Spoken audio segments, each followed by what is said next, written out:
Hello there, welcome back. Today I'm going to talk about two post-apocalyptic films that were released in 2025, the first half of it. And they both had very different fates in culture and the box office. I liked both of them actually, it was unusual. But they both, one has done well and one has not. So the one that did well was 28 Years Later, which is the sequel to 28 Days Later and 28 Weeks Later. This is a 28 Years Later follow-up to the zombie apocalypse film.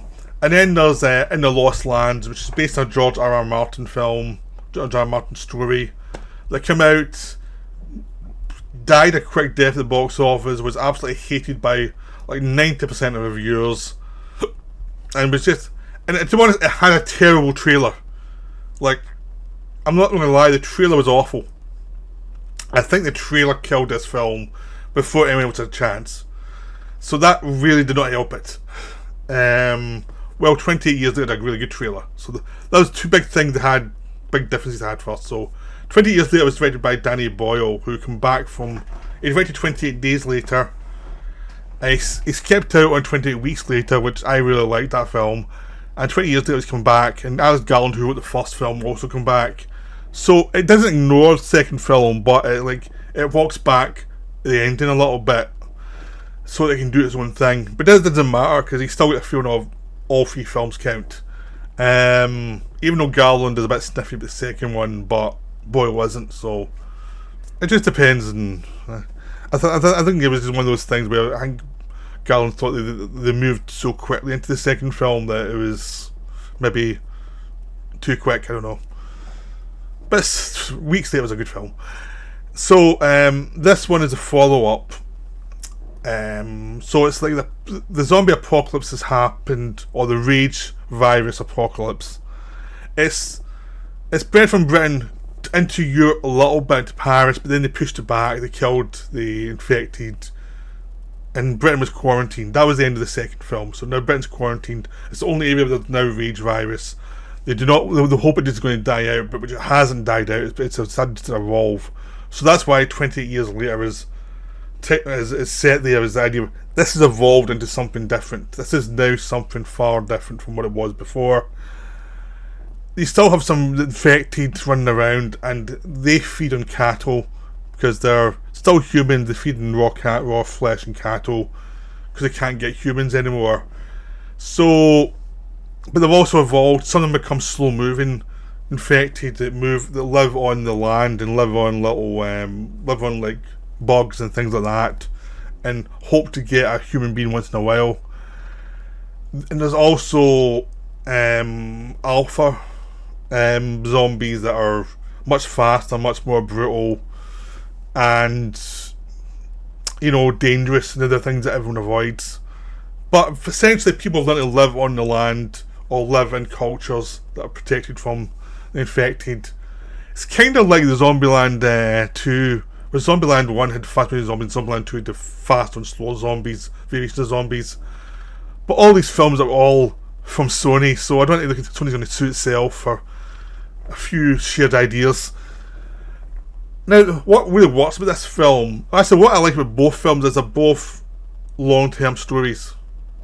They're both tales that seem like horror stories, but they're actually like adventure stories. That's what I like about both of them. There's the apocalypse is just there to have a kind of western type scenario where there's lots of danger. Then you can have a simple story, adventure story. You could have had with like when there was pirates, or when there was any kind of thing where there was a horizon where you could escape from civilization into some other world and have a coming of age story, which you can't really do as much nowadays. But now in these two films actually can do that. So, and 20 years later, the main protagonist is a 12-year-old boy who lives on an island that's separated from the mainland but still connected to it. They're not allowed to leave the mainland because they've been exposed to the rage, but they're not rage-filled creatures. Because they live in Britain, no one is allowed to leave in Britain. If you've ever been in Britain, you can't leave in case you're infected in some way. So they have to live off the land and just try and survive So they've basically been going hunting on the land. So the first half of the movie, or first half an hour, is basically Aaron Taylor Johnson taking his son, who's our lead character, Alfie, out onto the land. This is his first time out on the land to see the infected. He'd been protected before that. His father thinks he's ready, his mother says he's not. And so Alfie has a good relationship with his mum. His mum's ill, she's in bed, she's sick. Sometimes she's better than others, but she's obviously ill. And he's worried what's wrong with her because there's no doctors anymore. So he's out with his dad, and so the first half hours, his dad teaches him how to kill the undead, or kill the rage-filled creatures, teaching him how about the slow-moving creatures, the normal creatures, and the alpha creatures. And once alpha gets a sniff of you, it will not stop till it hunts you down. Alphas are almost impossible to stop. You need lots of weapons to kill it. So it's basically them foraging the land and trying to find stuff they can steal, finding an infected creature that's upside down, that's obviously been left for the infected as a punishment for some sort, which you don't find out about until the end how that happened. And you just get a sense of human beings have moved on from this area. It's all very dangerous, and you just have to survive how you can. It's basically the same rules as Escape from New York. Once you go in, you don't come out, ever. That's basically the rule. This is essentially Escape from the UK with rage-filled creatures. That's kind of the setup. It's the best way to put it. So Alfie has one day out there, and they end up getting chased by an alpha, but they end up, with the help of their community, them killing the alpha and surviving. And so basically Alfie's now like, oh, I've survived, but he doesn't feel very macho about it. He's just like, well, lucky to survive. And he finds out a lot of the stories that he's been heard as a kid, people telling stories, are actually stories of people who just escape by luck rather than any skill. He's fairly disillusioned pretty quickly, and they've all these graveyards of people who did not survive, and they've also the rule is if you're lost when you're out there, we don't come and find you, because we've lost too many people from that already. And they've all sorts of rules, but he also finds out essentially is that like a lot of the tall tales he's been told are just the lies of people who barely escaped. And he finds out his dad, who is like one of the best hunters there, is also having an affair with someone else because his wife's dying, and he's just lonely, I think, and he can't take it, so he's not as perfect as he seems.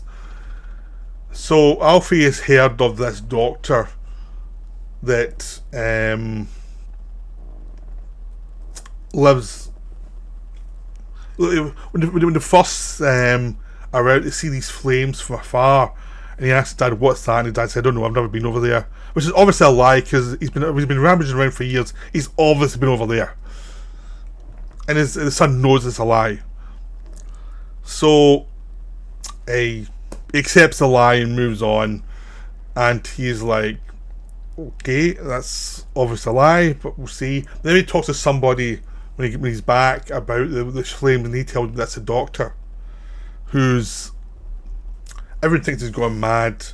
And then he gets his dad to tell him a story about when he saw the doctor and he saw him burning all these bodies, and this guy walked among the dead but not been infected, but they assume he's dead now because that was years ago. So Alfie knows he's not dead, so he just said, okay, I'm going to take my mum there, because he's a doctor, he might know what's wrong with her.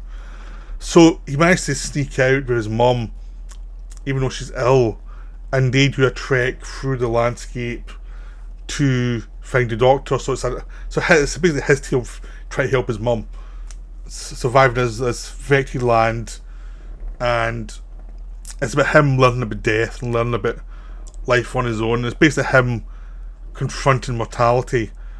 They run into that soldier who's tied up platoon, crash landing an island, and then they basically knew they were stuck there because once you go on, you can't go back out. Escape from New York rules. And basically, they travel with this guy because they say they're going to find his doctor. They say, okay, I'll go with you because it's something to do. all my other team's dead. And of course they run into the Alpha, and they run into this creature, this fairy creature who's given birth. And because Jodie Comer plays his mother, is out of it, and this infected is not attacking them because she's trying to give birth, they help deliver the baby before the infected goes rabid again, and then the soldier shoots her. But the baby's actually fine. The baby's not infected at all. The scientists protected it. And it's this weird evolution of whatever the virus is. It's like the virus is not evolving in a way that makes sense to anybody at this point. It's starting to evolve these creatures, slow moving creatures, so many alphas. It's like it's evolving. It's something different. And eventually they find the Doctor with this baby, and it's like, what happens next? It's not a bit I'm going to go on about. Because there are stuff you've seen, trails and things, you know, they go out there.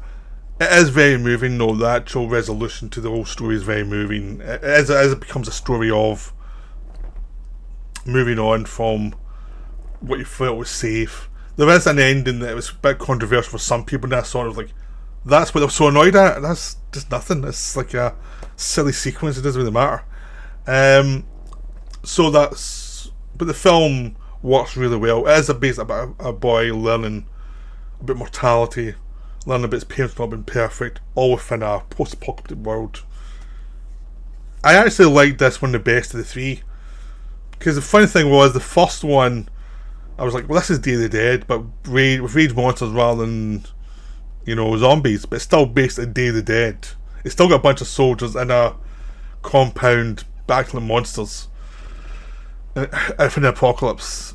So I was always a bit sniffy, because Day of the Dead was my favourite of the Romero zombie films. Then the second one did his own little sci-fi thing, which I really enjoyed, and them trying to take back the land. And then the third one is its own thing, but also has the idea that the surviving the island is something they did on Survival of the Dead, another George Romero film. So they haven't moved away from George Romero fully yet, and he was having things where the zombies were starting to evolve a little bit as well. So it's essentially that they're still building on what George Romero did, in different ways. So we'll see how the series goes. There's a second one, The Bone Temple, which is coming out in January, which I'm looking forward to. Then there may be a third one, depending how well this film does. But it's done pretty well so far. Less so in America, more so overseas. But if they're low enough budget, I'm pretty sure they will see the third one. Especially since it's meant to star Cillian Murphy, so I think he just won an Oscar. I think they'll probably do it. So that's one film. In the Lost Lands is the Paul W.S. Anderson film that was hated, and essentially it is basically like a CGI fest movie. There's CGI everywhere because they could not afford to do this film otherwise. Everything would be too epic. So Anderson has mutated into a director who does a lot of films with lots of CGI. He just does. He works with a German studio. They've obviously got a pipeline of ways to do it to make it inexpensive. He works always with his wife, Mila Jovovich. That's a given. He always makes her look cool. You know, I covered the Resident Evil films a month or two ago. They're very silly films. This one I liked more. It was based on a George R. R. Martin story. I think it was a better story, actually, even though there's lots of cliches in it. It is very cheesy, but there's lots of ideas in it as well. And Dave Bautista is your other lead, and he's very enjoyable as lead because he knows how to act. He's a wrestler who can act. He's also very physical. The revelation about his past is pretty easy to figure out if you're paying attention. But there's lots of fun stuff here. There's the idea of Mila Jovovich is a witch who can. The thing is, if you ask her to do something for you, she will do it, but it always comes at a cost. She always manages to pull it off, but it always comes at a cost to the person asking for the gift. And another person goes and asks for the gift, asks for her to make sure the wish does not actually work, which goes against her own rules. So that's the setup for her. She meets Dave Bautista as her guide through the Lost Lands, even though in the story you're thinking, well, shouldn't she's been through the Lost Lands herself if she's an old witch at this point? She's a witch who looks young, but she's youngish in her 50s. But surely she should know this. So it tells you straight away that something else is going on. I won't reveal the twist, but basically there's this tale to have to go and hunt down this wolf. And there's lots of people behind after them. There's these Templars who are after them, who are the religious order that work for the king, who make everyone's life miserable, who make everyone work in the mines for their survival. And they're all zealots, and they're all trying to chase down anybody who goes against them.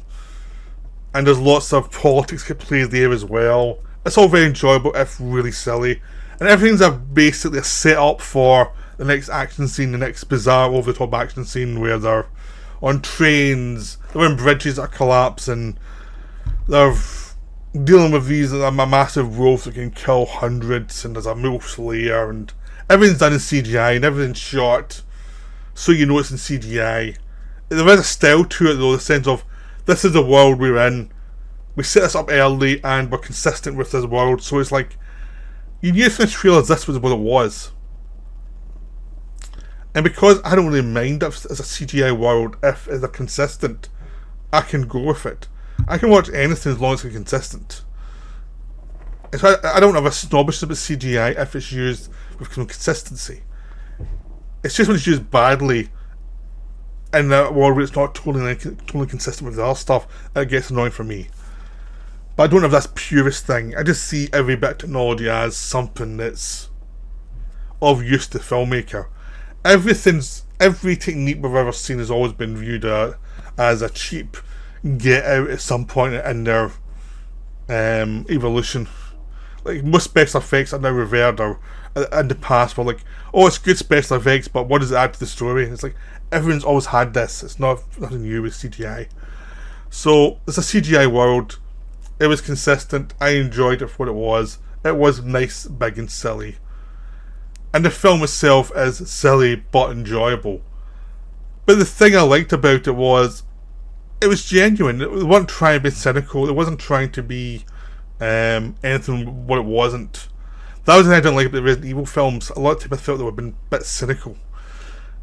And it was like, you're using this other IP for this thing and you're not really paying attention to the details. And sometimes it felt cynical.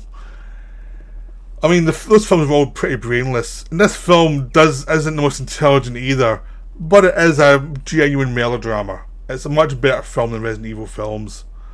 It's much better than the atrocity of the Pompeii film I read about last year by the same director. This one actually feels complete in itself. They still watch for the story they're telling, because the story's so fantastical you couldn't do it any other way. And it's just enjoyable. It's an adventure story. You'll know where it's going from the off. Doesn't matter. You'll know most of the twists before they happen. Doesn't matter. The leads are sincere. The supporting actors are sincere. The world is coherent to what it needs to be for this big fantasy world, nightmare world. And it's just enjoyable. It's far better than the reviews gave it. It's far better than the trailer, the awful trailer it had. The trailer was awful. The trailer really was. It just put you off and it's like, Jesus, what are you doing? But the film itself is much better. So I would recommend it if you like silly stylized films. That's all it is, really. Not everyone's going to like it though. But I hope this gets you curious about it. Hope you liked this video. I hope you try both these films out. They are worth seeing. They were enjoyable. So I'll see you later. Bye.